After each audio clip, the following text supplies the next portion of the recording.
बुलढाण्यातल्या धाड गावात टिपू सुलतान जयंती मिरवणुकीदरम्यान 2 गटात राडा झाला। छत्रपती शिवाजी महाराज चौकामध्ये फटाके फोडण्यावरून वाद झाला आणि त्यानंतर दगडफेक आणि वाहनांची जाळपोळ झाली। राड्या प्रकरणी 33 जणांवरती गुन्हे दाखल झाले असून 18 जणांना अटक करण्यात आली आहे। सध्या धाड या गावामध्ये तणावपूर्ण शांतता असून पोलिसांचा बंदोबस्त देखील तैनात करण्यात आला आहे।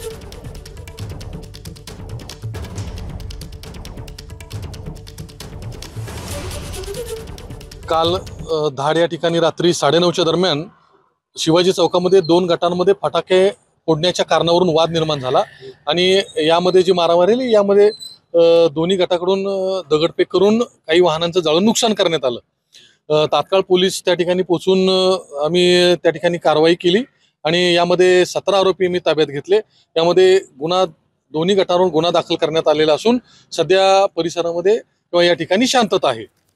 तरी नागरिकांना हेही आव्हान आहे की कुठल्याही अफवावर विश्वास ठेवू नये। या ठिकाणी दैनंदिन व्यवहार सुरळीत सुरू होत आहेत। एबीपी माझा, उघडा डोळे बघा नीट।